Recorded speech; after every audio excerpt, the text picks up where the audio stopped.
There's a story you should know from 100 years ago, and 100 years we've waited now to tell.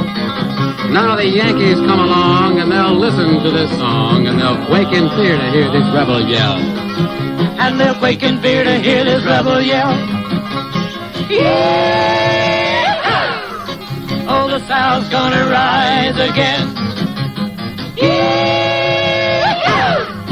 Oh, the South's gonna rise again.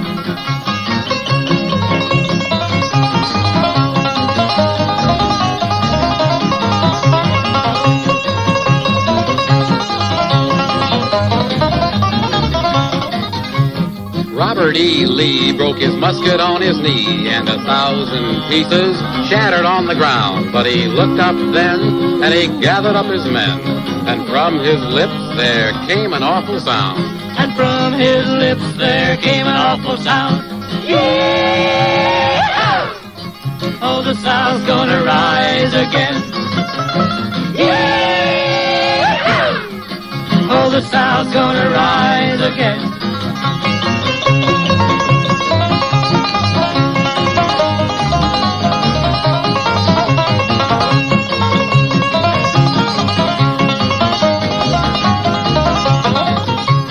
Stonewall took a gun and he made the Yankees run, but he took a fatal bullet in the chest.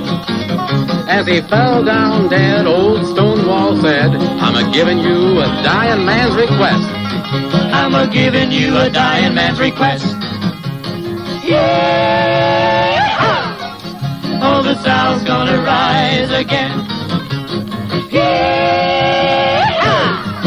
Oh, the South's gonna rise again.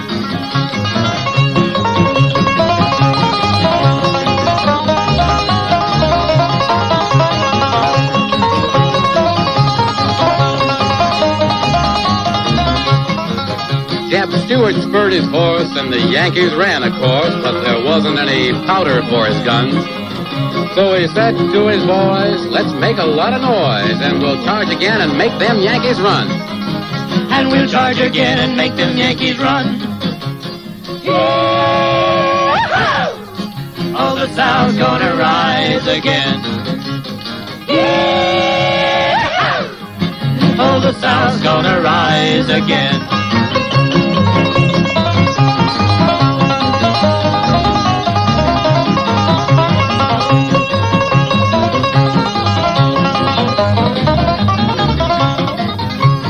Robert E. Lee broke his musket on his knee, and 1,000 pieces shattered on the ground. But he looked up then, and he gathered up his men, and from his lips there came an awful sound. And from his lips there came an awful sound. Yeah! Oh, the South's gonna rise again. Yeah! Oh, the South's gonna rise again.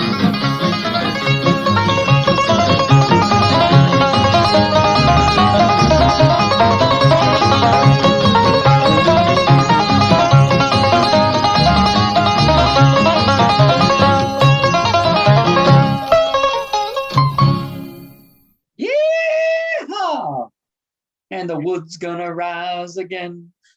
The wood's gonna rise again. Oh, I see. You right. Sorry, I'm a bit. The wood, get it? It's no, fun. It's a joke. The Magic Morning Wood and the wood's gonna rise. Get it? The Magic Morning Wood's gonna rise again. Right. Okay. No, I'm on board now. Okay, let's do it together. 3, Ready? 2, 1. Yeah! The wood's gonna rise again. Brilliant. Yeah. So, welcome to Wait. the wood, the Magic Morning Wood, which is, our wood is rising as we speak, isn't it, Ron? I can see your wood And rising. it's gonna rise again. And welcome to our highly mature cult film chat podcast. With me, Clive Davis, and Woody over there. Ron, would that make you buzz? Woody or buzz? Yes, I suppose it would. Yeah. People are always saying that. Yeah. We do have a nice buzz cut today. I do. Yeah. Yeah. So yeah, brilliant. Great start as always. So As usual. You think that after like 100 episodes, we get this down by now, but maybe that's the magic number. Maybe when we hit 100, then it's flawless. right. What number are we at now? This is like in the 80s or 90s? 80 something. 80 something, right? Okay. It's been a long journey. So anyway, So how are you, Clive? I'm all right. How's it going over there, Rod? Not bad, not bad. Yeah. So same There we old, go. same old. That's the exciting how are you doing today part of the show done with. Right. See, Okay. So what are we doing today, Clive? Well, as usual, we have a loose connection between shows. So last time, the last film we spoke of was Nude on the Moon. And this time out, it's my turn to choose the top of the show film. So my loose connection to Nude on the Moon was exploitation of the 1960s shot in Florida.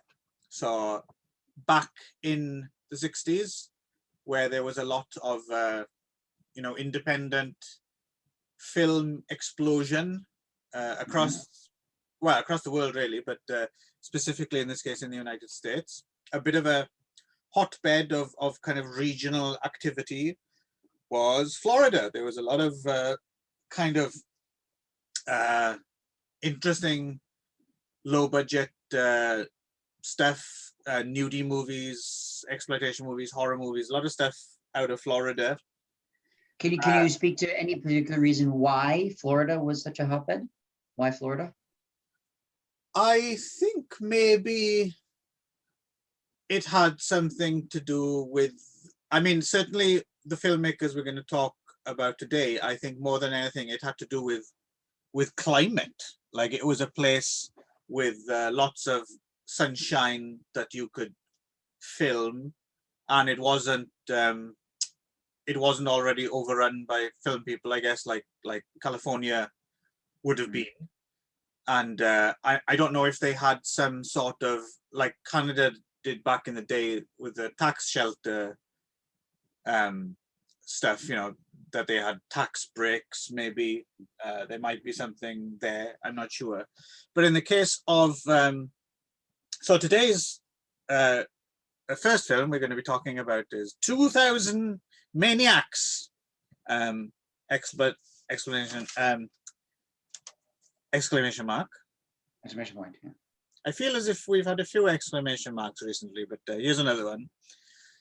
And so this is from 1964, and it's the middle entry in what was called the Blood Trilogy, made by these two guys, Herschel Gordon Lewis, the writer-director, and producer David F. Friedman. And these guys are important because, I mean, you could argue a little bit about this, but basically they're recognized as the inventors of the gore film, right? The inventors of gore. So there was no gore before these films?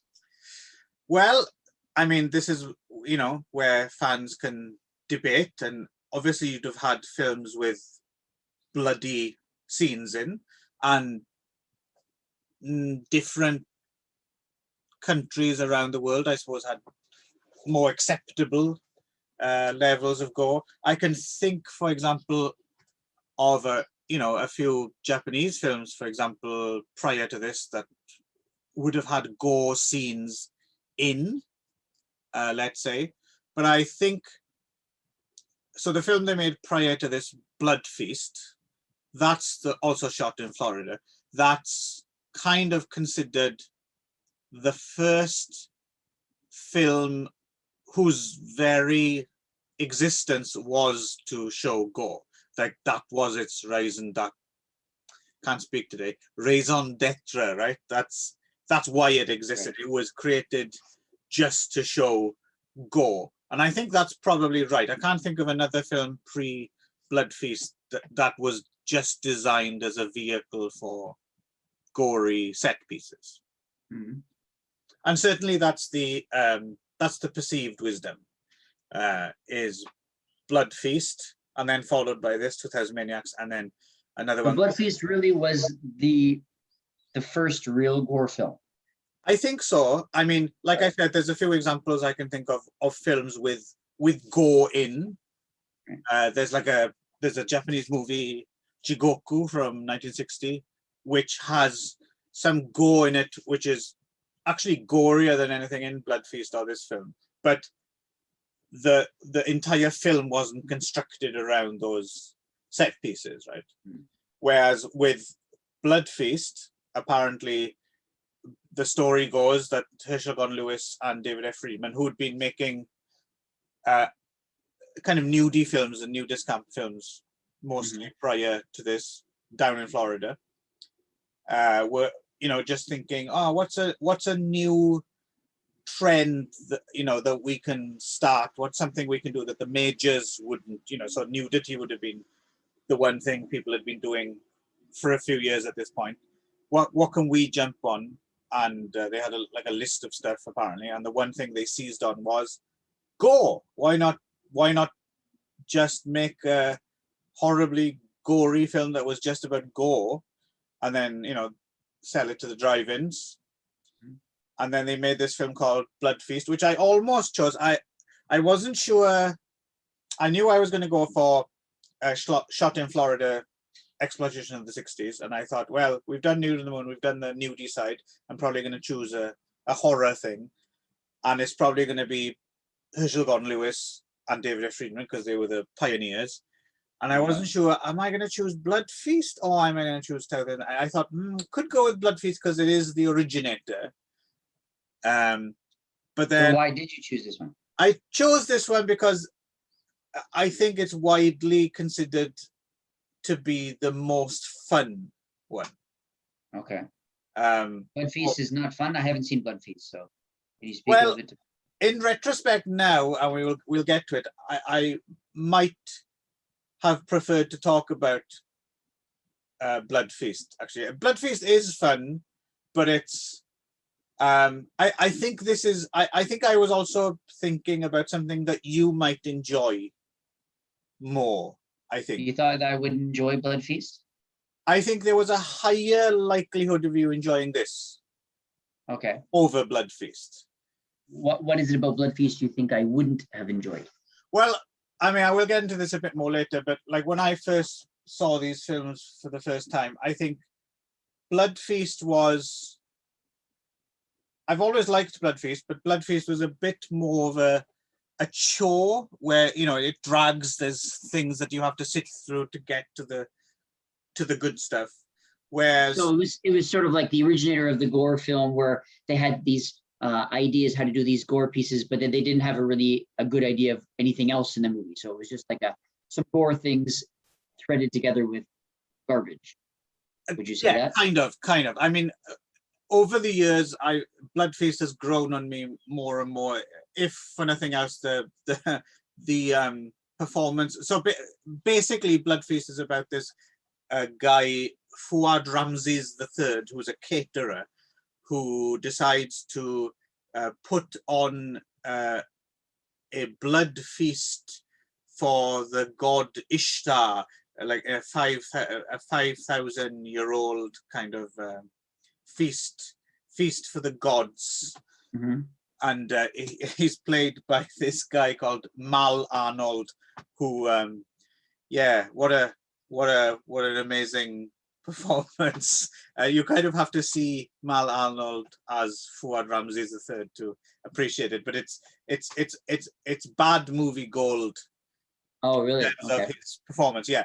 But it's a bit, I think it's a bit more of a hard sell if you're not already kind of obsessed by these kind of films. I thought 2000 Maniacs is probably overall more entertaining as an entry point. Well, I'm very touched that you were trying to think of me of my enjoyment when you were Yeah, choosing it. yeah. No, That's not like you, Clive. no, it's only Who Valentine's are you? Day. What did you do with my friend Clive? It's only at Valentine's Day that I, go out of my way to wound and hurt you, Rod. Is that true? It may not feel like it. Um, on that note, I will say that I didn't have a lot of movies that this inspired in me for my choice. Of course, I don't have no connection with Florida gore movies from the 60s, right? Right. So when I was researching this movie, I almost chose Blood Feast myself. Oh, okay. Yeah, which but I thought maybe it might have been too obvious of a pairing. So usually it's more of like rather than doing 2 of 3 movies in a trilogy, which we don't really usually do. Usually we do something that's sort of loosely connected, or so I didn't want to do too obvious, just another same director, same kind of trilogy. So I went another way, whatever. Right. I mean, I certainly would like to. I would like to watch Blood Feast with you one day, just because it's a fun film. At least to introduce. It's fun to watch other people watch it in certain scenes. Okay.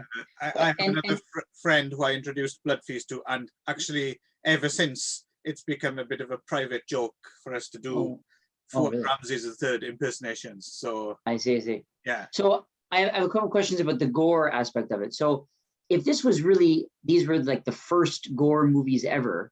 Yeah. Right. Now, do the director producer team? Yeah. Herschel and what's the other guy? David F. Friedman. Right. Herschel and Dave. I'm going to call him Hirsch and Dave. Yeah. Now, Hirsch and Dave, did they have some sort of connection to special effects makeup? No. So why did they choose to do gore, and how did they do it if they had no?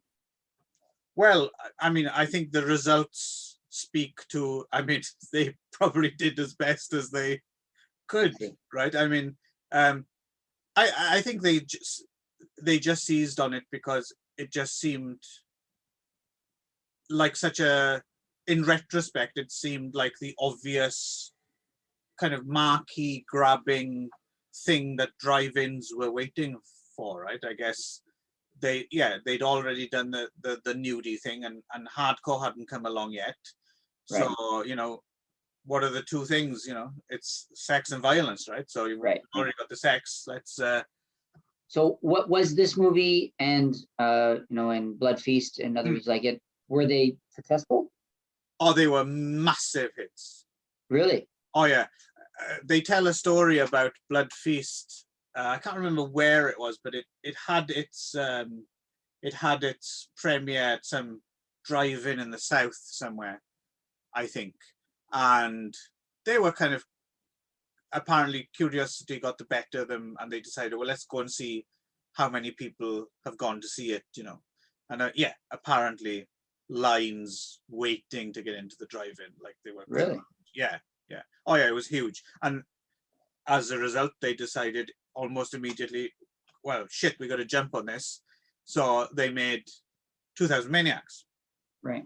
And one more question. Yeah. You said this is the second in the trilogy. Yeah. And what's the third one again? Well, the third one of the original Gore trilogy they did was Color Me Blood Red, which was about an artist who uses human blood to paint pictures. And are, as a trilogy, air quotes trilogy, are they actually connected by anything other than gore? No, just the gore and the fact that they were made by Herschel Lewis and David F. Friedman. And then later on, because they both carried on, they kind of split apart after, and they both carried on making films. David F. Friedman went back more into sex movies, and off the top of my head, I think I'm right in saying this, I'm not sure if David F. Friedman ever actually officially directed anything himself. He was always kind of like a producer, or someone who maybe shaped productions, but it wasn't the official director, right? I might be, there might be one or two things which he is credited, so I might be wrong there. But then Herschel Gordon Lewis was I suppose the difference between Herschel Gordon Lewis and David F. Friedman is David F. Friedman came from this long tradition. He was like a carnival guy, Okay. and he was involved with kind of road show, taking movies out on the road and hucksters and carnivals and stuff like that.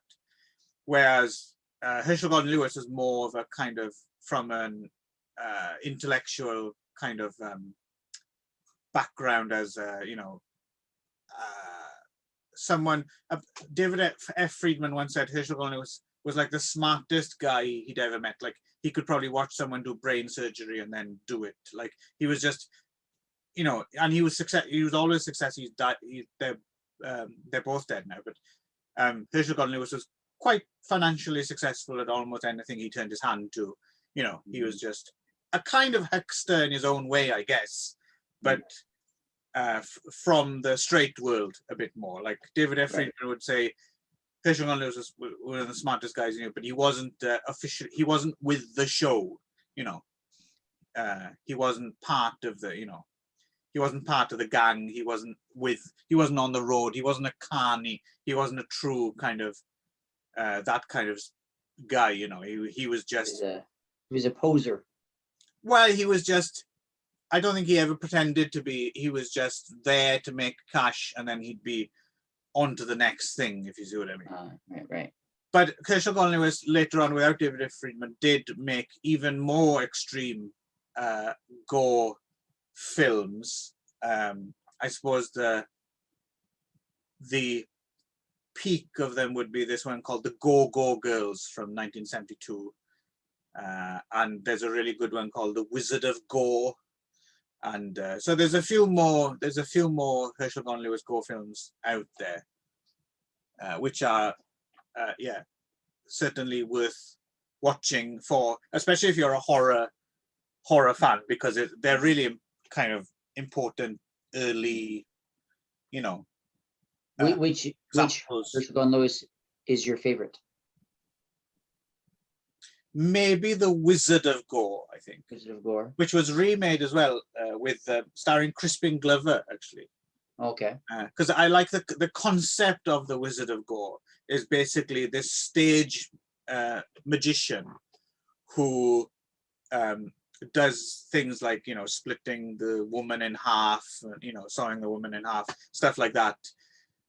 But then, a few hours later, after the show has ended, they turn out to actually really have happened. So, he'll saw the woman in half and everything on stage and ta-da, she's fine.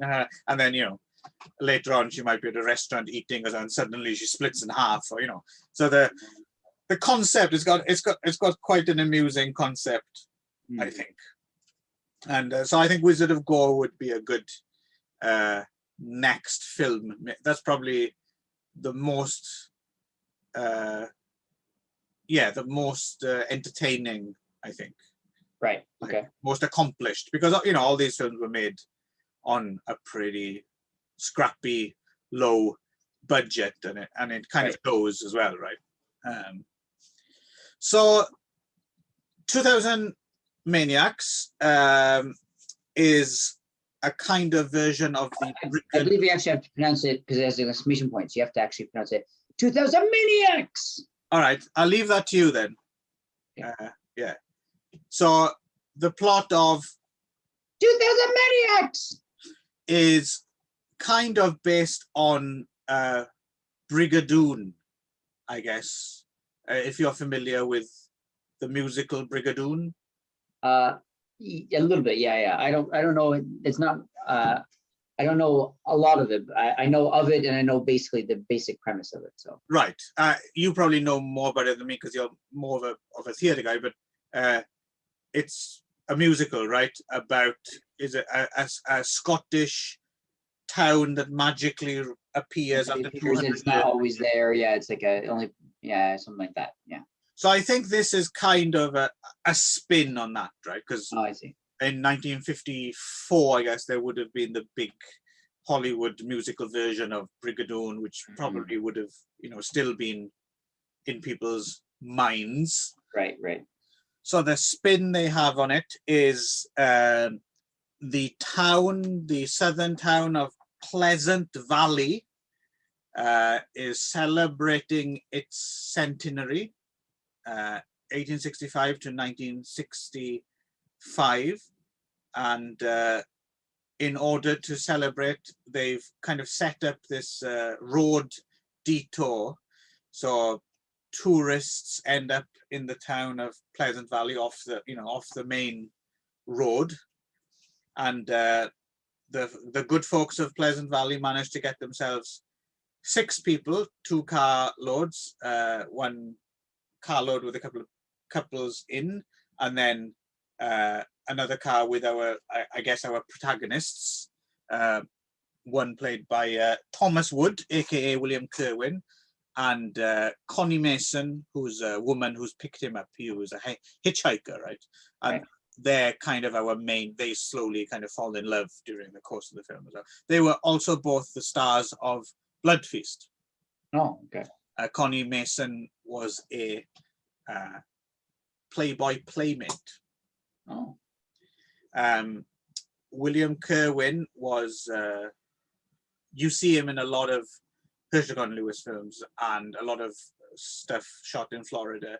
And he turns up very briefly at the end of Porky's 2.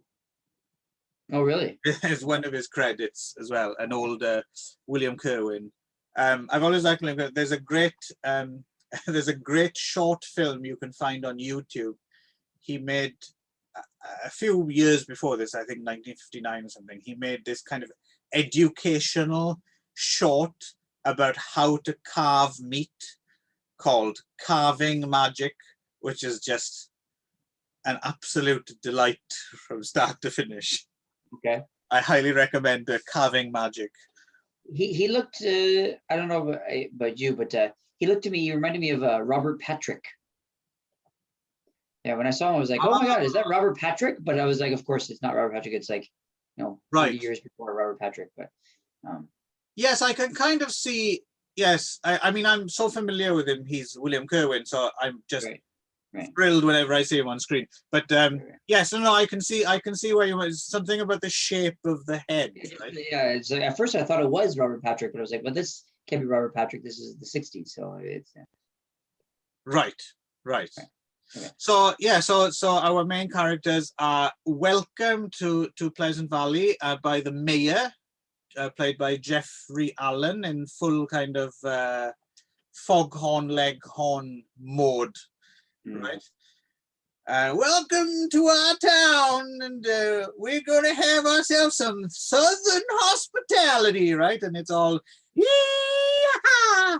And yes, our introduction to the film is this rather toe-tapping theme tune, right? By the Pleasant Valley, what are they called? The Pleasant Valley Boys, right? And I think maybe Herschel Gordon Lewis singing the theme tune. Is it really? I think so. Robert H. Lee brought his musket on his knee, and yeah. So I like, yeah. This song is definitely going in this episode. There's oh no, hang on. Yeah, no, sorry, I'm getting confused. Anyway, so yeah, so they're the guests of honor, right? We got 6 guests of honor, and they're not quite sure. What's all this about? What exactly are you celebrating this centennial, etc., etc. But they're going to get free board. They're going to get the best food. They're going to get the best entertainment. They're promised. So I suppose against their better judgment, they decide, okay, we're not going to run away and leave all these strange redneck weirdos. We're going to stay in town. Well, they're kind of coerced into it, really, right? And yeah, they're sort of kind of play to their egos, like, oh, you're going to be the kings and queens of this. You're the guests of honor, right? So like, all right, sure, so. Yeah, and there's one couple who are kind of a bickering couple, and like the husband is seduced away by like the sexy town girl, and then the other she's seduced by the kind of town hunk, I guess. Yes, yeah. I yeah. was like, is they supposed to be the hunk? I was like, all right, I'll go and I'll do my job. And I was like, are you? And yeah, and then it slowly kind of dawns on them that this is actually turns out to be revenge from 100 years ago. The Yankees came through town and destroyed this kind of Confederate enclave, I guess. So the ghostly folks of Pleasant Valley take out their revenge on these Yankees in a series of gore set pieces, right? So a woman has her arm cut off with an axe and prepared on a barbecue. A guy gets split by 4 horses running in opposite directions, tied to each limb. Someone is rolled down a hill in a barrel lined with spikes. And then I think my favorite is the teetering rock, where a woman is tied beneath like a large boulder on a platform, and you have to chuck a ball at the target, and then it drops the boulder on top of her.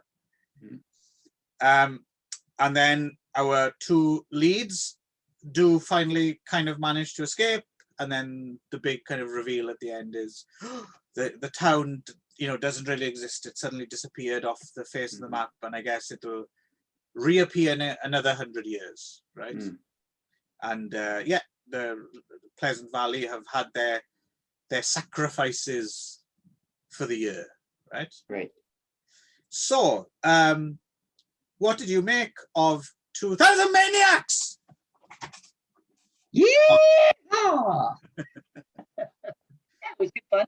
Yeah, it was. I enjoyed it. It was. Yeah, definitely. It was. I had the feel. Of course, it was the '60s with a low budget, so it had the feeling of like, some people found a video camera and hey, let's make a movie.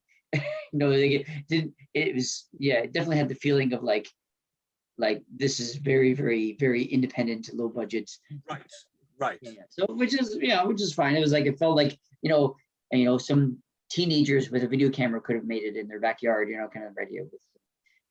Yeah, well, it has that. I suppose it has part of that is it has a kind of charm, right? It has a kind of people trying their best, amateurish. It reminded me of like I think when I was in high school, I had like a project where I had to make like a short film, and I think I made like a really like cheap like a horror film idea, which was just sort of like tropes taken from other movies basically. But it felt like the kind of movie that you might make with your friends in high school with a video, if you had a little bit of money and a video camera kind of thing, right? So, of course, it was. Yeah, except this wouldn't have been copying tropes from earlier films, right? No, I'm saying mine was, but this one wasn't, right? So, right. Yeah, sorry, yeah. So yeah, it was good fun. Of course, the acting is way over the top and quite hilarious sometimes, and like especially there's the one hayseed guy who wears the overalls, who's just just loving every minute of this, right? He's just yeah. So he's quite fun to watch.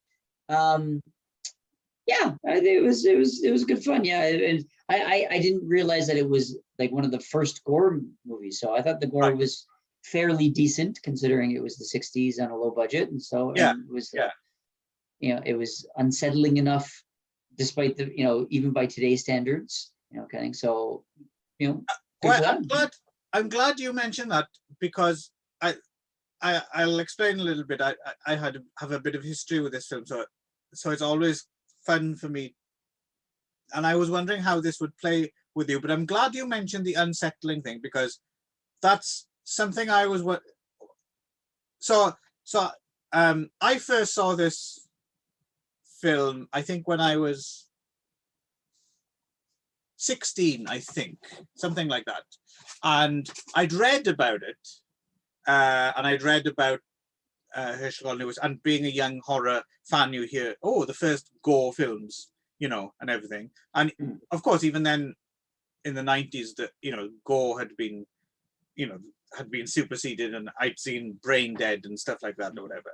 But there was something about when I saw stills of this in horror film books and magazines, there was something, there was something about the stills from these gore scenes that were nowhere near as gory as gore now was, but something, I don't know, there's something really kind of stark and forbidden about looking. Yeah, I mean, that's why, to be honest, I didn't realize it was one of the first gore movies, and that's why I was surprised when you mentioned that just now. I remember I think I was eating lunch while I was watching it, and there was and I don't have a weak stomach at all, and I don't certainly have seen my share of gore films, and they don't really affect me one way or the other. But I remember being like, oh, it's a bit, right, shocking for me to be eating during this, and I was like, oh, maybe like sort of like put down my fork for a second, and so it was very decent, right, considering even by today's standards. So I was that makes it even more surprising that it was one of the first horror films. So it must have been very, very unsettling back then.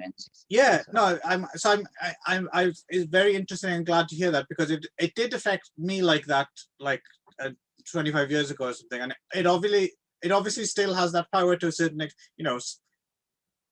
an originator. Somehow instinctively you can feel, even after something's been built on after years, and I think particularly I think it's the first gore scene where the woman has her arm hacked off. I think that one, really distasteful about it, right? Like, yeah, and it's also just sort of comes out of nowhere. I mean, I knew that it was a horror film and that they were probably going to kill them all, but it just sort of like, I was sort of expecting it to like build up to this sort of like ceremony, right? But it's sort of like they just arrived, and it's just like the day before or something. Hey, you want to come on out and let's have a picnic? And then suddenly he's like hacking her arms off. I was like, oh wait, I think it was just sort of like I was expecting it, but I didn't expect it that soon or that quickly or in that way. So I think it was even still threw me a little bit off balance. Like, oh wow, okay, so they're just going right for it, right from the start. Okay, because my impression was that they were saving them all until the ceremony and doing them all together at the same time, right? But obviously it wasn't the case. So.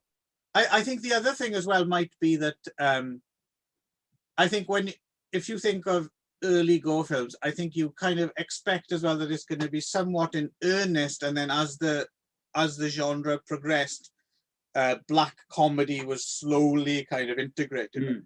But from the get-go here, it's like it's kind of a black comedy, right? Like I'd say like, absolutely. Oh, we're gonna have us some meat for the barbecue, and the mixture of it is just like, this is it just seems like really naughty or forbidden or kind of nasty or so it's kind of cool that it still manages to retain that flavor.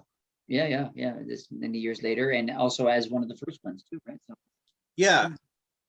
and I thought it was all well put together, despite the low budget nature of the movie and stuff, and it was a good watch. It was a fun hour and a half for the short. How long was it again? Hour and 25 minutes or something. Hour 25. Yeah. It was good fun. Yeah. Well, I'm glad to hear that as well, because as I said, I first saw this and I saw it on video. I found it on video in a video store.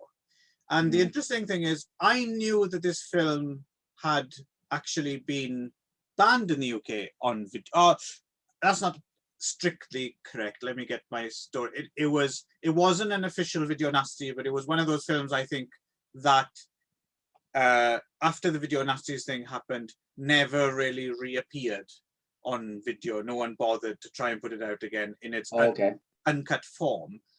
And I didn't realize there was a cut version of the film. I didn't know. And I found it in a video store. I found it in a Blockbuster, actually. Okay. In a big oversized clamshell case with the 18 certificate sticker kind of stuck on the outside. And it didn't look like the official BBFC 18 seal. And it just looked, to me, for a while, I was convinced, have I found like the uncut version of this that has somehow slipped into this store and they don't know, and someone's just stuck an 18 sticker on it. Or and I was really excited, and a friend of mine, like we rushed back to his house to watch 2000 Maniacs, hoping that this was the uncut gore version of 2000. And we say that, but by today's standards, I mean, even though the like we said, the gore scenes are kind of still a bit shocking, they're not really that. I mean, they're mostly, you know, rubber or wooden limbs with some red paint. Right, yeah. There's nothing too grotesque. No. It's more about the tone, I suppose. And so we sat down to watch this, and we immediately got on board with it. With the yeah, we were like sat there giggling and going, "Oh, this is kind of fun. Where's this going?" And then it became quite evident when it came up to that first scene, and the axe is gonna, because I'd seen stills from it, so I knew, you know, you see the arm cut off and everything, and it had gone. It had been totally been cut out, right? And all the gore scenes were missing, right? And from the clamshell version that you got. Yeah. Really? Yeah. They cut out all the gore from the gore movie. All gone. Really? And you'd think that would be a pretty big deal. But what's amazing was me and my friend still really enjoyed this film. Oh, really? Okay. So something about it was just, it was so infectious and a kind of overall kind of joyous kind of feeling of it. So we were disappointed we didn't see the gore, but somehow we really enjoyed 2000 Maniacs even without the gore. And then eventually, I don't know, a couple of years later, I saw it with the gore, and it was like, oh, okay, this is how it's supposed to be. But it was interesting to me that it worked without the gore, which is so. Now this time watching it, I can't remember how many times I've seen it. I've seen this film a whole bunch of times, and this time, I think we spoke before about how sometimes films have like a limit of the amount of times you can see the film. And I think that I might have reached my limit as by this point. So even though I you know, I still enjoyed it, and I kind of I could see what I felt like. Okay, I don't need to see this again, kind of thing. I kind of reached the end of my tether with it, and so I was really hoping that you could bring a fresh perspective, because I'm slightly jaded when it comes to this now. So I'm quite delighted to discover that you had fun with it, because I couldn't see it through those eyes quite anymore. So I was kind of thinking, oh, is Ron just going to think, why am I watching this boring, old, not very gory anymore movie? But it seems to have shined through to the I appreciated the pretense, you know. I mean, I appreciated the ideas behind it, and actually it makes me appreciate it even more knowing now that it's one of the first gore movies ever, right? So which I didn't realize at the time. So I think it was just, you know, they quite deftly paired the black comedy with the gore, which must have been both quite new ideas at the time, right? So, absolutely. So as pioneering as this movie must have been, makes me even appreciate it a little bit even more, right? So, but at the time when I watched it, I was just like, this is fun.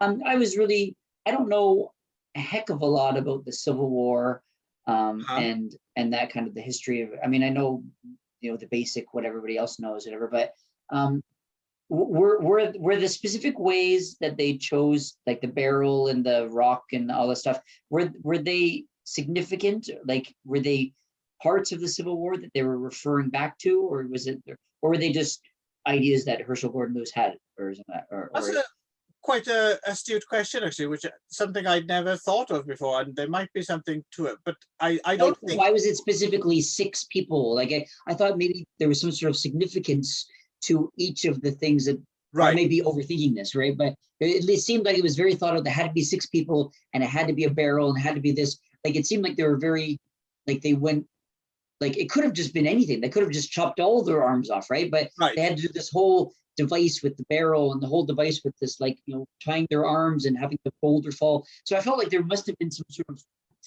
significance or reason for their choosing this. But I don't know enough about the history. Well, it could be that I'm missing a trick as well, but as far as I know, no. I think it was just.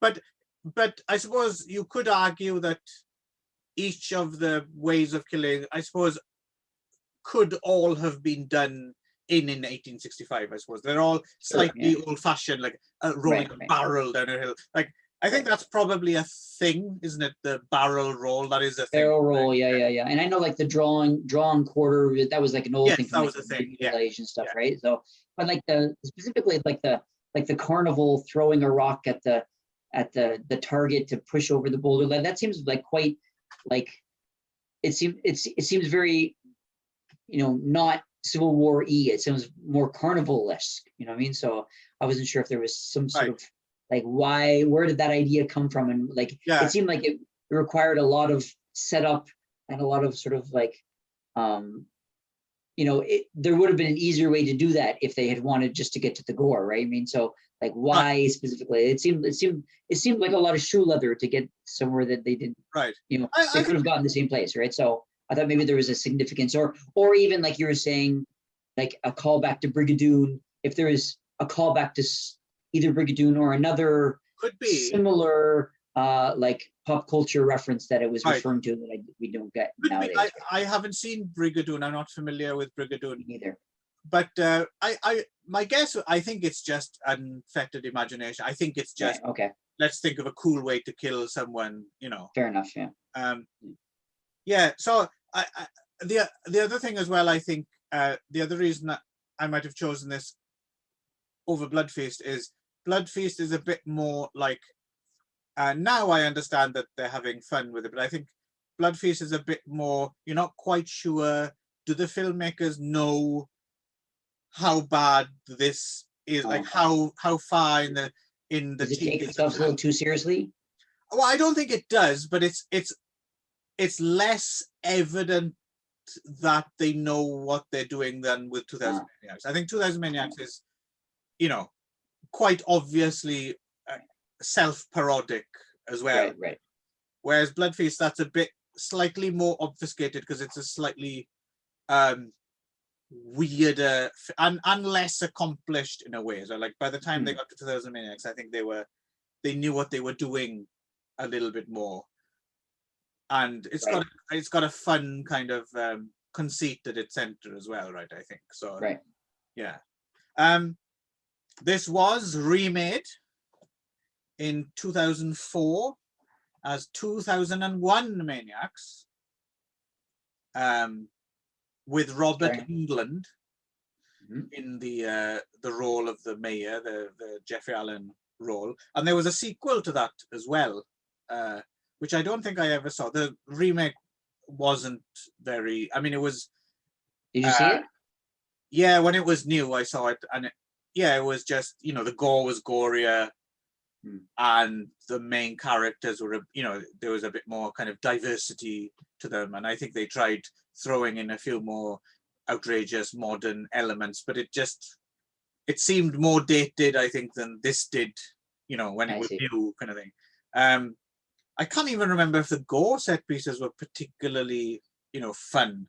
Because that's the one thing you can, like I think that's the strength of the Final Destination or even the Saw films to a certain extent is when the gore set pieces do come, they are quite satisfying, right? Yeah.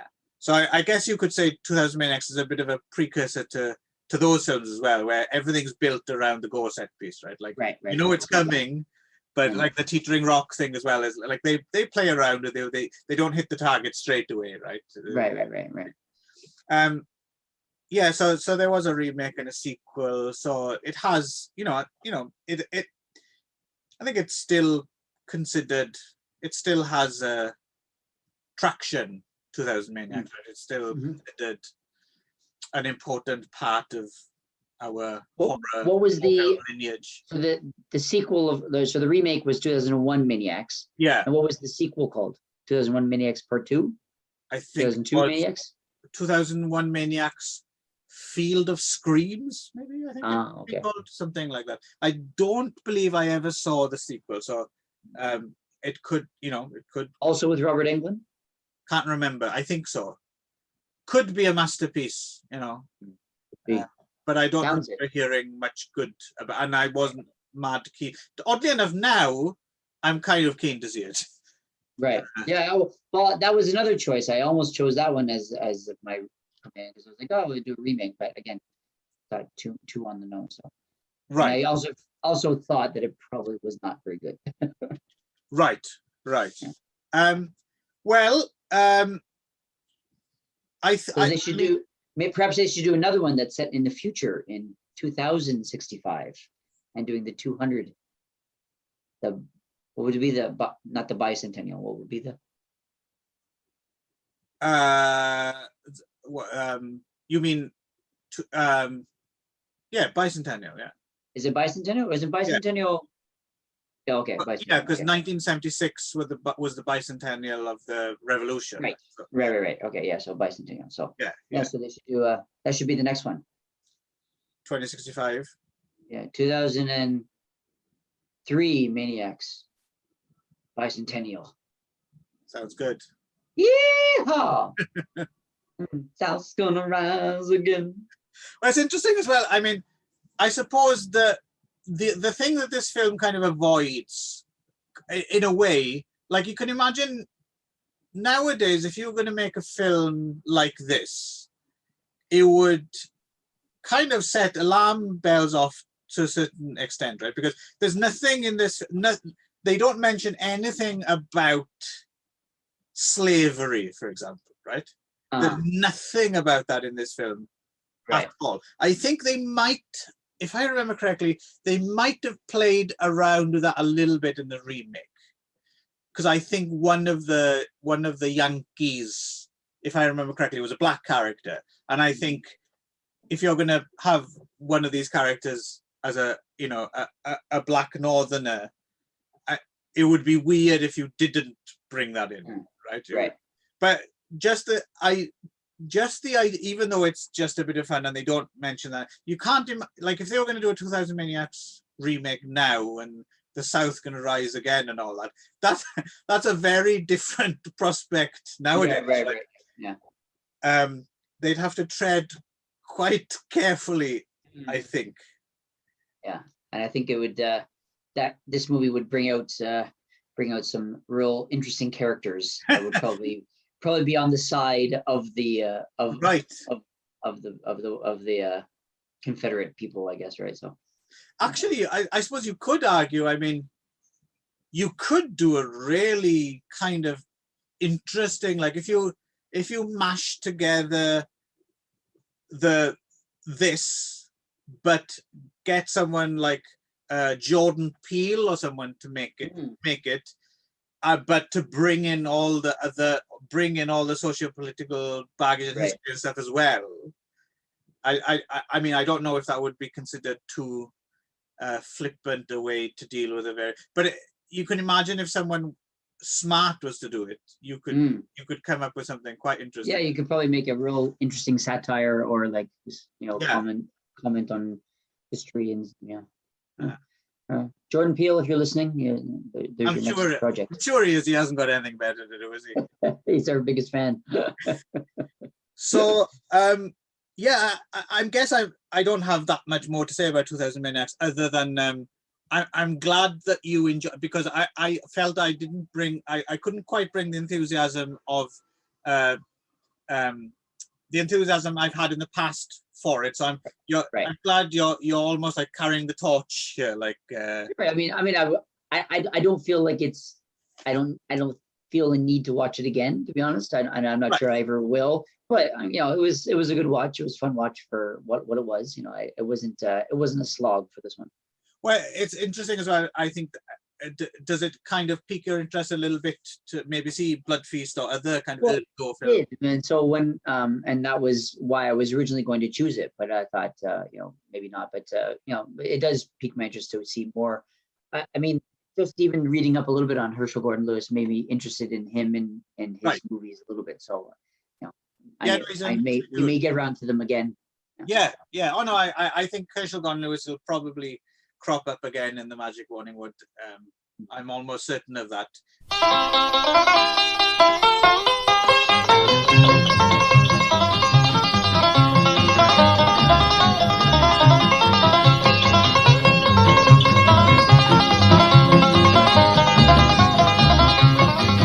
There's a story you should know from 100 years ago, and 100 years we've waited now to tell. Now the Yankees come along, and they'll listen to this song, and they'll quake in fear to hear this rebel yell.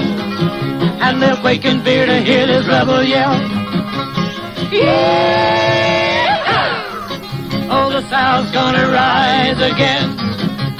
Yeah! Oh, the South's gonna rise again.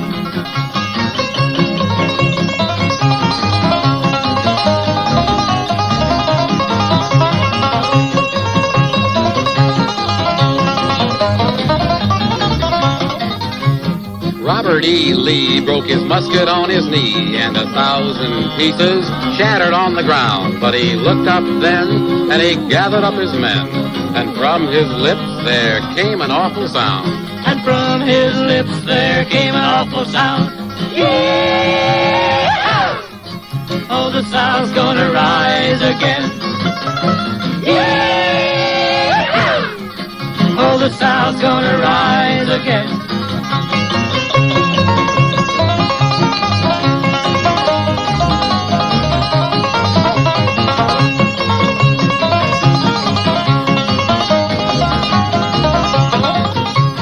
Stonewall took a gun and he made the Yankees run, but he took a fatal bullet in the chest. As he fell down dead, old Stonewall said, I'm a-giving you a dying man's request. I'm a-giving you a dying man's request. Yeah! Oh, the South's gonna rise again.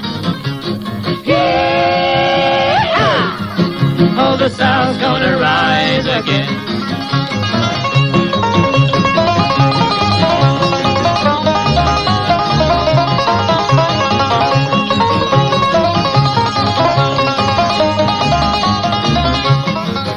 Jeb Stuart spurred his horse, and the Yankees ran, of course, but there wasn't any powder for his guns.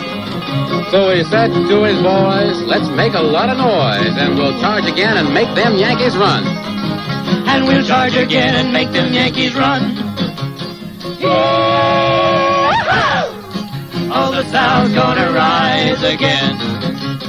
Yeah! Oh, the South's gonna rise again.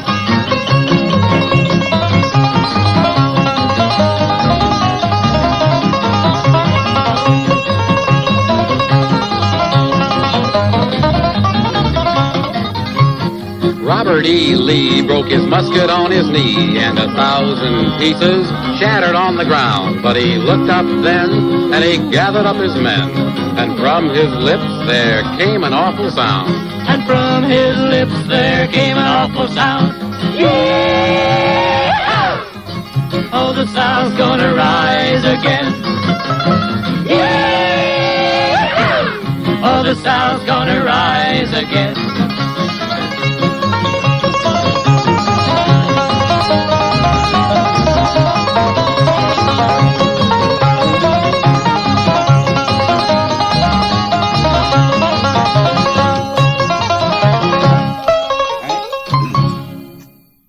So we leave the South behind, travel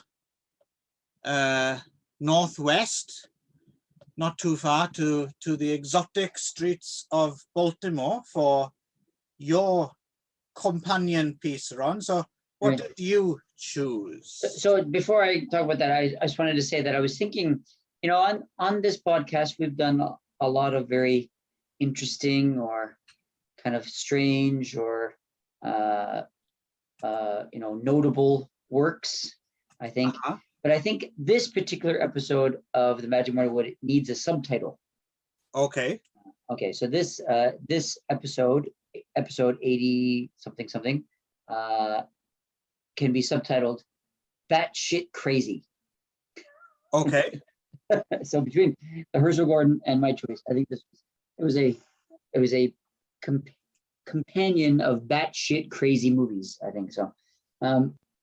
Okay. Interestingly, Yeah. we just put up an episode of our companion Khafuz podcast, which was dubbed the Batshit Shaw Really? Brothers, the batshit years. Yeah, Oh, really? Okay. Why were they batshit? because they are batshit. Oh, okay. Yeah. I mean, I don't know when guano was, officially dubbed crazy, but yeah, if batshit equals crazy, these films were pretty cray, I believe they say Cray. nowadays. As the kids say, Mm-hmm. cray cray. Okay. Yeah. So my choice was you actually probably have more to say about this movie than I will. So because I'm sure you have a lot more knowledge about this group and this time period and stuff. So, but I chose the 1969, 1970. I'll just say both years. It's silly, Ron. It's 1970. Oh, was it?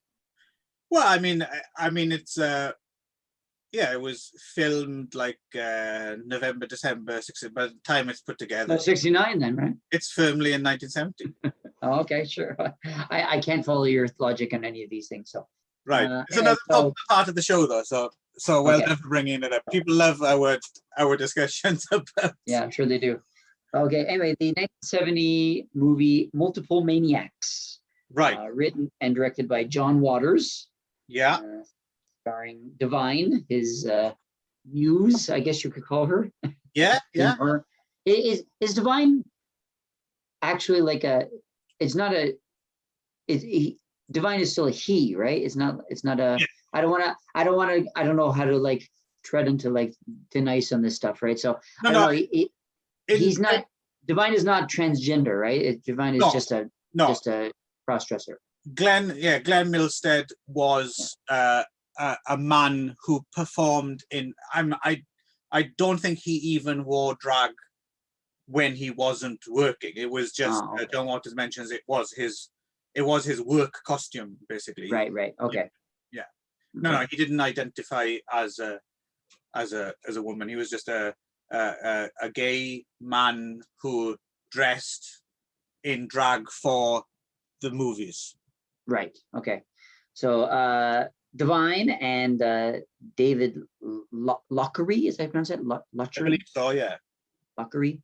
And then several of other of his, what were they called? The Dreamlanders. Dreamlanders, yes. Right. That was the John Waters group called the Dreamlanders, the original ones, right? So Right. maybe you can talk about that a little bit. So including Mary Vivian Pierce, Mink Stoll, Cookie Mhm. Mueller, Edith Massey, et cetera, et cetera, et cetera. Most of so do you want to why don't you set up a little bit about the John Waters legacy and the Dreamlanders? Why don't you talk a little bit about that? Well, I mean, I didn't prepare for this specifically, but luckily I But I feel like you know a lot. yes, I've marinated myself in the world of John Waters for a while, so some of it does. Yes, I should preface this by saying that when I chose this, yeah, again, I didn't have a lot of things that were immediately sprung to mind as a reaction to 2000 Maniacs. So I was just sort of like searching some movies, and I almost chose Bud Feast or almost chose 2001 Maniacs, but then it just the word Maniacs popped up, and then there was other movies, and in the it said apparently that this movie was at least in some part inspired by 2000 Maniacs, and apparently it said that there were some scenes which were copies or remakes or inspired from 2000 Maniacs. I don't know which scenes those are, but I think that there was some sort of inspiration of 2000 Maniacs in this movie from what I hear, and so they even titled it Multiple Maniacs. yeah. So, I think it's probably just the title and the fact that John Waters was a big Herschel Gordon Lewis fan. He talks about John Waters has written a few books now, but he specifically wrote two kind of autobiographical books. One was Shock Value, and then another one called Crackpot. And in Shock Value, he talks about his early years making films all the way up until like I can't remember. It probably ends at Polyester, like before Hairspray and all that stuff. And he mentions in his younger days going to a drive-in and to see Blood Feast and seeing teenage boys and their dates jumping out of their cars to vomit, and he like found his new cinematic hero. So yeah, no, so I think Multiple Maniacs is a direct kind of lift from 2000 Maniacs. Incidentally, Right. of course, the band 10,000 Maniacs, apparently their name was a response to 2000 Maniacs. Yes, yeah, I heard that too. Yeah, so apparently so. But yeah, I think other than that, I don't think there's any kind of specific connective tissue other than just John Waters was a fan, you know. Right. But yeah, so Although I read something somewhere that said that a couple of the scenes were based on things from 10, but I couldn't figure out which scenes those were. So right, no, I don't think that's strictly. I'd never read that before until I read that particular piece of IMDb trivia. So I think that's just someone extrapolating. Right. Yeah, so John Waters is one of my favorites, and not just based on his film work alone, although I love some of his films as well. I have to admit straight off the bat, Multiple Maniacs isn't one of my favorite John Waters films. But is not. No. Okay. But beyond his films as well, his writing and just his kind of outlook and his influence, everything about the man is just he's a joyous fellow, I think. I'm glad John Waters is on this planet. Well, I mean, I have to be honest, I'm not I'm not overly familiar with a lot of John Waters stuff. I mean, John Waters stuff that I've seen is more like the later stuff, like the not so John Waters stuff, like like Hairspray and Crybaby and those types of things. So, which are less John Waters-y, I guess, right, and more Hollywoody, I guess, when he kind of sold. I guess did he sell out? I don't know if he sold out, but no, I don't think John Waters ever sold out. I think he's probably making the films he's always wanted to make. He's actually embraced kind of maturing, I suppose, or moving on. Right, yeah. So, and so I actually have never seen Pink Flamingos or any of the other any of these earlier ones. So, but I thought it was about time that I did. You know, it was sort of like it's always sort of on my list of I really should get around to seeing the John Waters stuff. I know John Waters is a thing, and I don't think we've ever even discussed John Waters before, but I can just tell that you must be a fan of him. So yes. And it surprises me to hear that this is not one of your favorites, because it just seems like it would be right up your alley. And especially because you texted me when I chose this, and you were like, "Yo, you've made me so happy." You're like practically glowing in your text messages, like, "Oh yes, that's great." I had forgotten because I hadn't seen Multiple Maniacs for a long time. I'd forgotten what Multiple Maniacs was actually like as a viewing experience. Okay. More than just a kind of concept, I suppose. Right. I mean, so this would have been John Waters basically, towards the tail end of the 60s, kind of got together a bunch of his, reprobate friends who were all, really rallying against not only the kind of 50s suburban kind of straight-laced world, but also against the hippies as well, right? Well, I mean, I would say, I mean, not knowing that much about this whole genre and time period that much, it was almost like the punk version of cinema. Like it was punk cinema, basically. It was what punk was to the Beatles, for example, or other like pop music of the time. This was to the other mainstream cinema, right? It felt very obvious in that way, right? Absolutely. I mean, John Waters and his lot, they hated the hippies, right? Like they weren't, they hated all that peace and love stuff. But they're kind of like proto punks in a way. Yeah, and like cinematic punks, I guess, right? Yeah, and John Waters, I was listening actually, John Waters was recently on Mark Maron's podcast. Oh, was he? Okay. Yeah. I should listen to that one. And, I've heard John Waters' stories 1,000 times before, but I always enjoy him telling them again. And yeah, he explained in that interview as well that basically they had this weird relationship with hippies where they'd make these films that kind of scared hippies actually, but hippies kind of enjoyed being scared. They'd come along, and so this would have been the second feature he made, and everything he makes is set in Baltimore, right, as well. Everything, he's totally Baltimore centric, right, in that way. And he's like Stephen King, where everything is set in Maine, right? So everything's right. And I think it's part of his charm as well, right? That he has taken his aesthetic. Yeah, he's taken like a specific part of the world, and he just kind of looks at that. And it's interesting. I remember reading like some early film, like I have at the time, Pink Flamingos or something came out.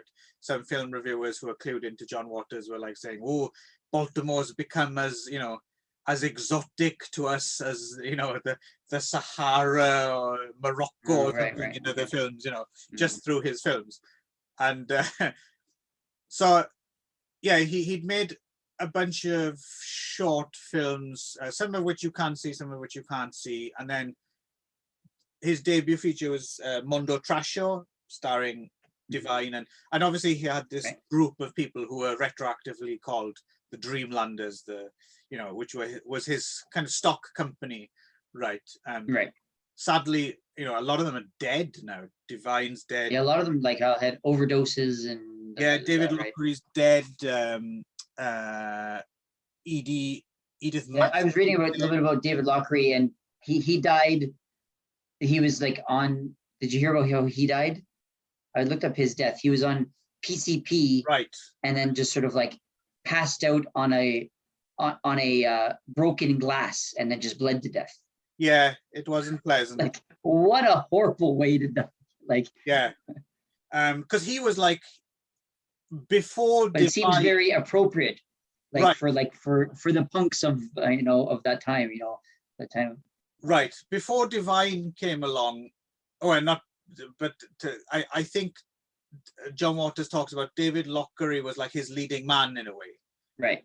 And then when he was no longer there, kind of Divine kind of filled that void. But watching this and Mondo Trash as well to a certain extent, I mean, Divine's clearly the star, right? I mean, well, it doesn't, because David Lockery wasn't in some before he died. John Waters did some movies without him in it. I think that it seemed like they sort of parted ways a little bit near the end. Yeah, yes, because I think he got heavily into the Angel Dust, right? And yeah. To the what, sorry? The PCP. Oh, okay, right, yeah. Okay, yeah. Oh, Angel Dust, right? Dust. Yeah. Right, yeah. So yeah, I think you're right about, again, I haven't read Shock Value for a while, but yeah, I think you might be right about that. I think, yeah, he got deeply into PCP, and which is a hell of a, I mean, pre-crack. I think that was probably the really kind of dangerous, because all the Dreamland, John Waters and all this, they were all massively into drugs, right? They certainly anti-drug in any way, shape or form, but it's just some drugs are to be treated with more caution, right, than others, I guess. Than others, yeah. Yeah, so this would have been second feature, Multiple Maniacs, shot in 16mm, black and white, kind of a step up from Mondo Trasho, but nowhere quite as accomplished as his next film, which I think is the first John Waters masterpiece, which is Pink Flamingos, right? And I would urge you, Ron, to watch Pink Flamingos. Well, it's Pink Flamingos is one of those that's been on my list for years to watch, and I just haven't really gotten around to it. So, if it had linked to 2000 Maniacs a little bit better, I would have chosen that instead, I think. Right. But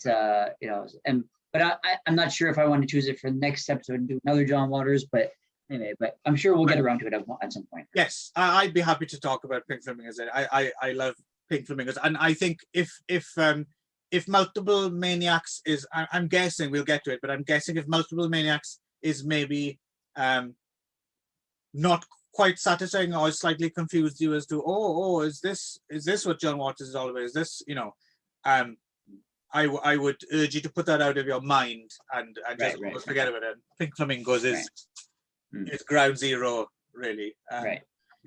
But yeah, so so that's where we're at with it's very early John Waters. It's and again, I think conceptually interesting if you're interested in John Waters and John Waters' world, more than it might be an interesting watch. But this is your choice, Ron. So tell us, what is Multiple Maniacs about? No small feat there. Well, I guess it starts off as Divine and her followers. I guess they call them followers of some kind. They seem almost like a cult of some kind, where they star in a sideshow called Lady Divine's Cavalcade of Perversions. That's right. Okay, and basically what it is that it's like a sideshow, like not really a circus, really, but I guess a sideshow is the best way to explain it, where they would draw in people to see almost like freaks, almost, right? They're like, oh, look at these kind of strange, like off-putting, kind of like shocking kind of things that you can see, and then coming, for example, like I don't even remember what were some of the highlights of them. The puke eater. The puke eater, yeah, guy puked he puke and then eat his own puke. Yeah, and two actual queers kissing each other. That would make stuff. Yeah, that was a good one. Yeah, so David Locke, anyway, he's like the carny barker, isn't he? And he's luring suburban. He's the one that's bringing people in, right?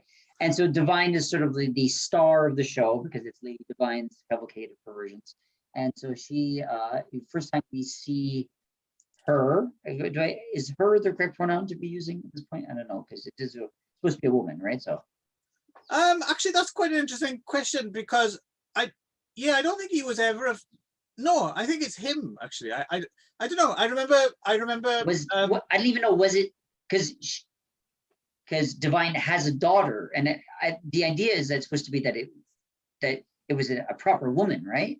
The character, yes, yeah. If you're talking about the character, I think the character was a woman, right? So if I'm talking about the woman, I should call it a she, right? So yeah, the character is a she, right? So basically, what I mean is, I understand what you mean about like being careful about the right pronoun, but I think Divine, Glenn Mills said, wouldn't have given a shit. I think. Yeah, I guess. Yeah.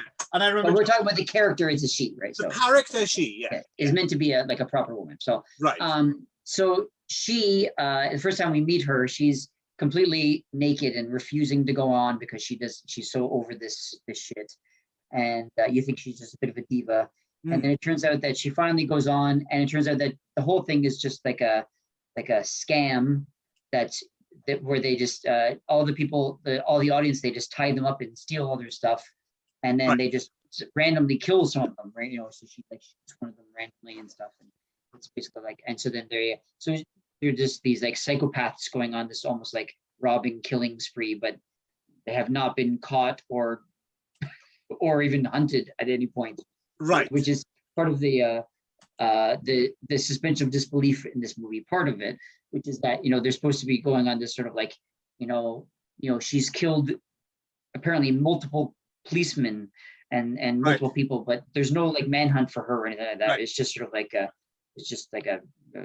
daily day-to-day thing, right? So he's supposed to have been implicated in the Manson murders as well. Manson murders, right? Yeah. So that was another John Waters obsession was the Manson gang, right? Right. Yeah, there's several mentions, and the scene towards the end of the film is obviously supposed to be a bit of a recreation of the Sharon Tate murder scene and all that, and it's a major theme in John Waters' career is the Manson gang. Okay. Family, I guess. And and so apparently she has claimed to be the perpetrator of the Sharon Tate murder at this point, and because they hadn't found Charlie Manson at the time of this movie set anyway. So yeah. Well, I'm actually when it was back later, where John Lockery's character becomes really upset, where like, oh, she said that she did it, but it wasn't her; it was this other guy, right? So, right.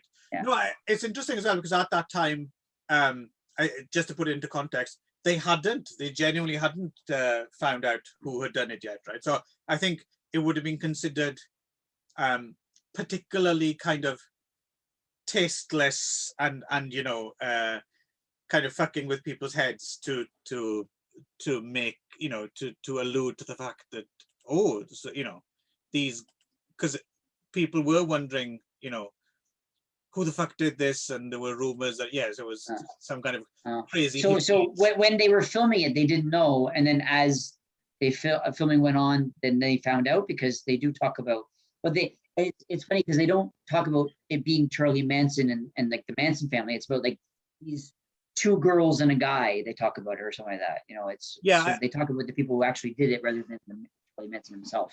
I think if memory serves, I think the case would have been ongoing. So I think during the making of the film and by the time it was released, I think. So I think some of the specific mentions of Manson, you can tell that the dialogue might be like post-dubbed, like because it would have been more commercial to have dropped the name. But I think when they were filming it, when they mentioned those murders that happened in California or whatever, I think they genuinely didn't know. Didn't know yet. Yeah. Anyway, and so then the rest of the movie is this sort of sprawling. I don't know how to even explain what's happening in this. It's sort of like this. It kind of varies between this sort of like these long monologue. Like Divine goes to his church and she has a long monologue about Jesus, and they kind of recreate the crucifixion of Jesus, all kind of contrasted against her being raped with prayer beads in the church. The rosary job. The rosary job. So it sort of having the incongruousness of that being kind of put together. Right. I've forgotten about the long reenactment of parts of the Bible in this film. It was like, I was like, whoa, this is kind of ambitious. I get what they were going for, but it was a bit long. I think that yes, the whole thing's too long. It was way too long. And then they go back to her apartment, and anyway, so John Lockery is supposed to be her boyfriend, but he falls in love with another new girl who showed up who wants to join the cavalcade of perversions, and then they have this affair, and he wants to, but he can't leave because she'll never let him leave, so they decide to kill her, and so then they go back, and then by accident they kill her daughter, and then and then she comes in, and then there's this sort of like lots of obviously improvised arguing between the two of them all the time, and then there's just sort of like everybody just ends up dying, and Divine is the last one left, and then randomly she gets this is I guess the crux, the climax, where she is raped by a lobstera. A giant lobster that comes out of nowhere, and lobster just comes out of nowhere, rapes her, and then she sort of has gone totally insane, is just sort of like this like haggard, insane woman walking down the street, and people are running from her, and she's sort of on this kind of killing spree, and that's about it, right? Yeah, and then she's gunned down by the National Guard. Gunned down by the National, who have this sort of like wearing uniforms that they'd obviously bought at like the secondhand store, So anyway, and even more than 2000 Maniacs, this movie really had the feel of just some people found a video camera and let's just make a movie, right? So like, I thought they were good companion pieces in that. They were just sort of like really just people who just wanted to make a movie. Both of them actually reminded me a lot of Mr. Jim. Which was your movie, which we I don't know if we've talked about in the podcast before, but you wrote and directed a movie starring me. which I thought had a lot of elements of this movie or in these movies in it. I felt like this movie. I'm surprised to hear that you are not a really big fan of this movie, because I thought this movie almost seemed like a bit of an inspiration for Mr. Jim, a little bit. Oh, well, certainly, I mean, deep down, certainly John Waters in general, it probably is, right? I mean, Right. Yeah. So I'm not too surprised to hear you maybe make those connections, and I would take it as a compliment as well. Yeah. But I thought it definitely had the feel of, it was very, very almost improvised. I mean, I assume there was some kind of a script, but most of the movie almost felt quite improvised. Well, oddly enough, though, I don't think it was, because John Waters has, I mean, he's not very fond of improvisation. Like, he's quite hardcore about people following exactly his dialogue and stuff like that. But even back then, even in the second movie? I think so, yeah. Yeah. From what I gather. Yeah, I don't know, maybe it was just the delivery, but it seemed, between, especially the arguments between Divine and John Lockery, it just felt very like, okay, now argue about something, right?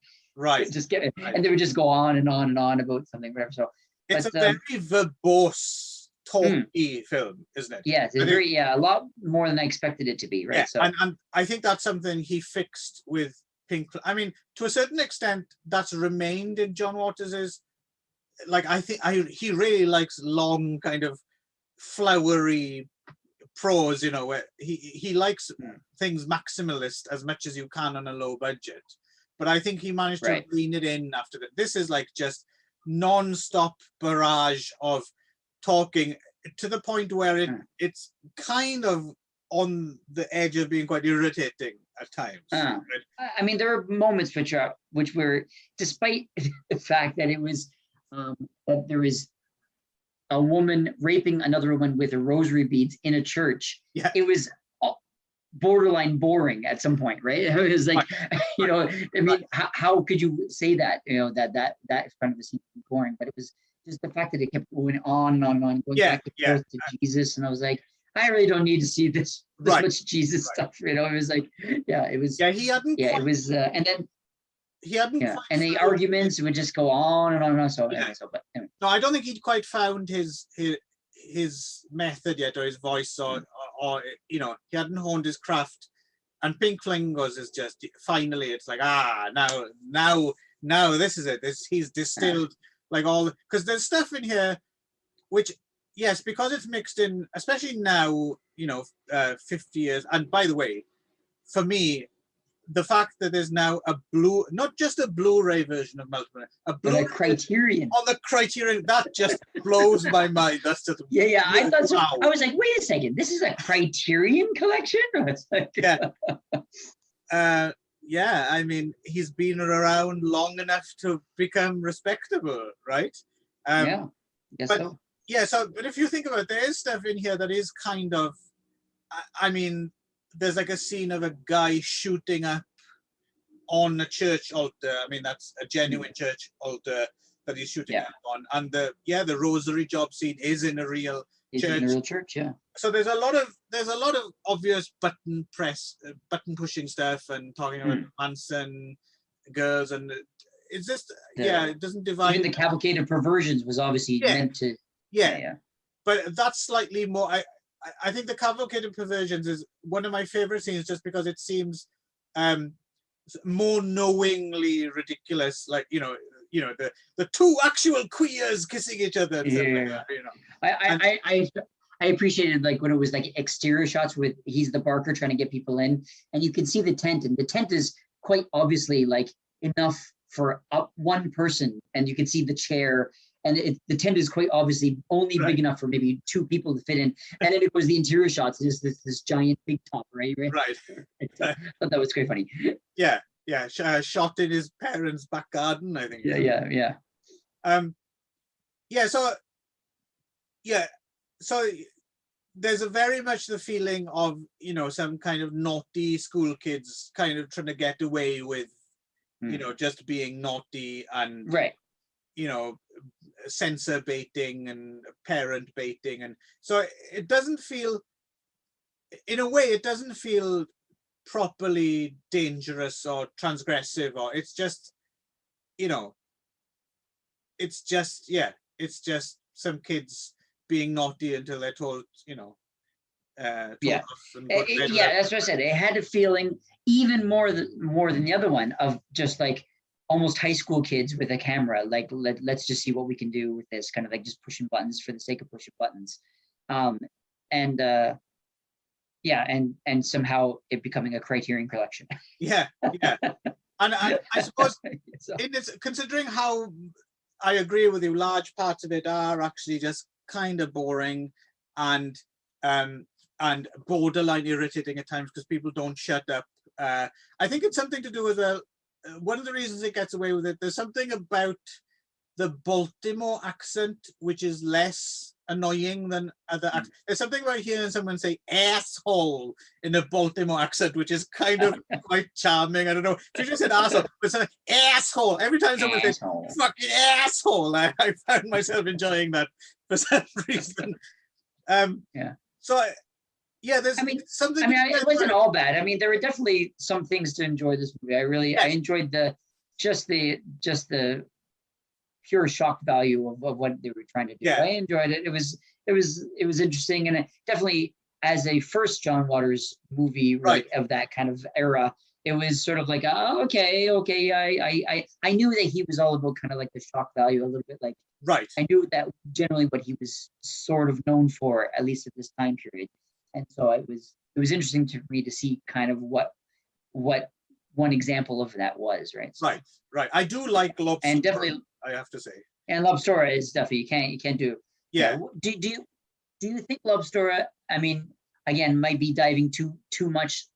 Like when I was asking about like the ways they killed in 2000 Maniacs, right? I may be overthinking this, but do you think there's a significance to Lobster, or it was just like, hey, let's do it? Like I heard apparently that John Waters had seen a postcard with just like a main postcard with like a lobster on it, and it just made him think of. But do you think there's any significance I don't to think so. a giant lobster raping her, or was just sort of like a The only thing I was thinking of, I mean, John Waters loves, he loves exploitation movies, he loves driving movies. I think as well, I think he likes old monster movies and stuff. And I guess a few years before this, he probably would have seen in a theater, there was one of the Japanese monster movies, the Godzilla movies, had the Ebira, which was like a shrimp monster. Okay, I'm wondering if he might have just half remembered the shrimp monster and did his own version of that, or who knows? But I don't think it's code for anything, or specifically makes you want to think of anything as far as I know.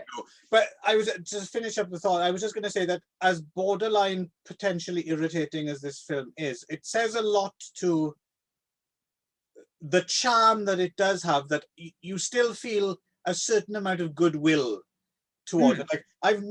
Like I said, I was excited to watch it again, and obviously my memory had been clouded by my goodwill towards it. And I think for some hardcore John Waters fans, this might actually be one of their favorites, just because the gang's all here, right? And you've got Mink Stole, you've got Mary Vivian, you've got Edith Massey as the woman who runs the bar. It's her first John Waters role. It's got all these people, and some of them who didn't graduate onto further John Waters films, So, and I for those reasons, I think it's a bit like, it is a bit like seeing because while I was watching this, like when Mink Stole appeared, I was like, oh, it was almost like an old friend, or something like that. I've never met these people, but they feel like it, So I think on that level, it does have people who've really taken it to their heart. But for me, this is like okay, it's interesting and all that, and as an early piece, and it's part of the puzzle if you're already a John Waters fan. And I'm actually surprised how much, considering you're not already on the John Waters bandwagon so much, I'm surprised how much you did actually enjoy. I didn't expect you to enjoy. I don't think I enjoyed it this much the first time I saw it. I remember being quite put out by Multiple Maniacs the first time. Well, I have to say, I went in, I was a little, enthusiasm for my choice made me a little wary of it, because usually if you're really excited about something, usually that means I'm like, I don't know if I'm gonna like it. And certainly as soon as it started with the Cavalcade Perversions, I was like, okay, I think I know what I'm getting here. Okay, right. And then as it went on, I was like, okay. And I read a little bit about it, and I was like, and then this sort of like old Jesus thing, I was like, oh, okay, this is a bit of a slog. And I was like, okay, but I could appreciate it for what it was trying to do, at least, right? So, so it's, no, but if this is it in embryonic form, Pink Flamingos is it definitely felt like an early movie of someone who was just trying. It was like experimental, trying stuff out before you actually got to your real work with it. And it had that feel, which is exactly what it is. So if anyone else out there as well is also kind of new to the John Waters canon, and I would urge you, don't start with this, start with Pink Flamingos, and then if you don't like Pink Flamingos, I mean, I think it's a pretty sure bet that you're not going to get on with at least early John Waters. Right. But that is the one that I think that's the first. Yeah, I think it's the first, apart from Hairspray maybe on TV, but it's the first early John Waters film I think I would have seen. And most people I know who got the John Waters bug, Pink Flamingos is the one, right? Right. So I'll move Pink Flamingos up my list, so I'll watch it. I think unless we're planning to do it in another episode. Right. No. If you manage to eke out, a certain amount of enjoyment from this, then yeah, you'll have a blast with Pink Flamingos. Right. I think. I think I'm done on Multiple Maniacs myself. How about you? Yeah, I think so. Yeah. Any? Would you say that this is an important movie for? Do you think it has like a relevance in cinematic history? Not really. I mean, I think I suppose it's a bit of a cornerstone of John Waters, I guess. I mean, that's more so than. So the one he did before this Mondo Trash Show is, I think, again, John Waters has had the same obsessions for decades, right? So right.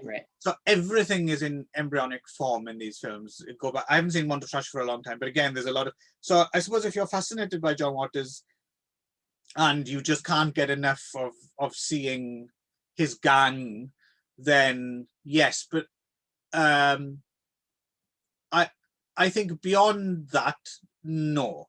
I don't think you need to see Multiple Maniacs. The only reason you need to see Multiple Maniacs is if you're already obsessed with John Waters. And if you're already obsessed with John Waters, you've already seen it, or you're planning to watch it. Right. So I certainly can't say I'm not, I'm not annoyed that it's on the Criterion Collection. In fact, perversely, I think there's something kind of quite funny about that. I'm sure John Waters is still shaking his head to this day, like, really? Am I on this? Wow, that's, So, but I don't think, if you haven't seen Multiple Maniacs, then, I would, if you haven't seen Pink Flamingos, definitely you should see that. But if you haven't seen Multiple Maniacs, I think you're good, unless you fall down that rabbit hole. Right. So. Right. How about you? What would you say is the second, other than Pink Flamingos, what was the next best John Waters film? Well, interestingly, I suppose even though he does do, he's always done what he's obsessed with, right? And no one's really managed to get him off track. If you're going to split it into two periods, though, so if you say the early period pre-Hairspray and then Hairspray onwards, so I'd say in this early period, actually, Pink Flamingos probably isn't even his best. The one he made after that, Female Trouble, is probably the best early John Waters and a real fan favorite. Which I think, so but Pink Flamingos just has so much iconic stuff. Right. The divine eating the dog shit and the singing asshole, and it's just so iconic. You can't not have it, to represent John Waters. And then of the later period, I suppose it's either Serial Mom. Serial Mom. Okay, I saw Serial Mom. Yeah. Okay. Or Pecker, which I love. Or Pecker. I know you're a big fan of Pecker, right? I love Pecker. Yeah. Yeah. Which is in fact what it was. I want that as a sound clip. Say that again. I love Pecker. Which is I want to put that on a soundboard. Just go. I love Pecker. I love. Which Pecker. Which is what it was called in Japan as well. It was called I love Pecker. Yeah. Right. Okay. Good. Yeah. So I think I think Serial Mom maybe if I were to look at it like more objectively is probably the one to go for if you were trying to get people into John Waters along with Pink Flamingos. But I have a great deal of affection for, I think it's his most underrated film, maybe Pecker.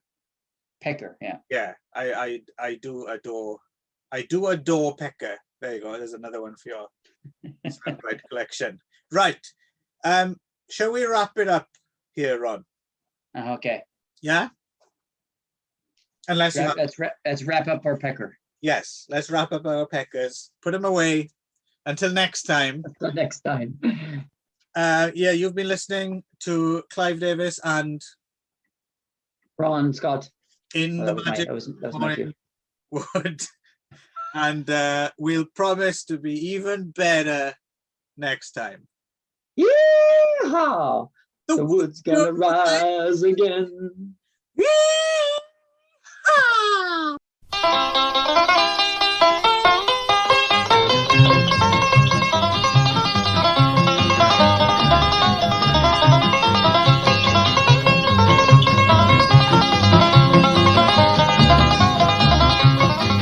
There's a story you should know from 100 years ago, and 100 years we've waited now to tell.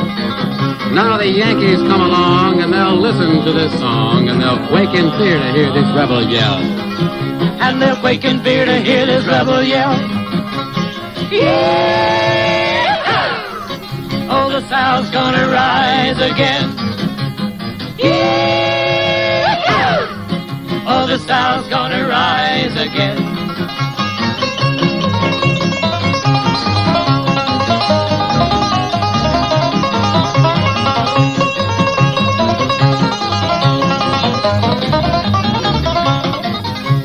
Robert E. Lee broke his musket on his knee, and 1,000 pieces shattered on the ground. But he looked up then, and he gathered up his men, and from his lips there came an awful sound.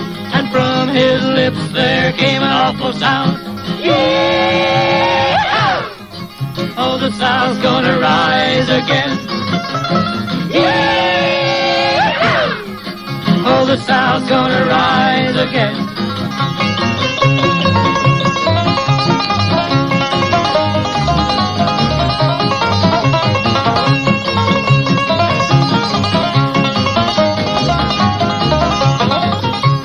Stonewall took a gun and he made the Yankees run, but he took a fatal bullet in the chest.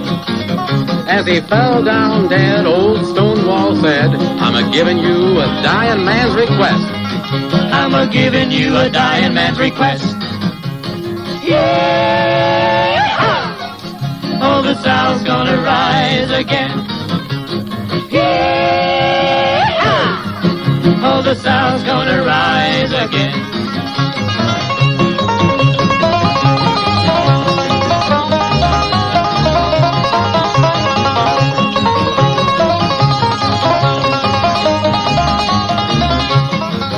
Jeb Stuart spurred his horse, and the Yankees ran, of course, but there wasn't any powder for his guns. So he said to his boys, let's make a lot of noise, and we'll charge again and make them Yankees run. And we'll charge again and make them Yankees run. Yeah! Oh, the South's gonna rise again. Yeah! Oh, the South's gonna rise again.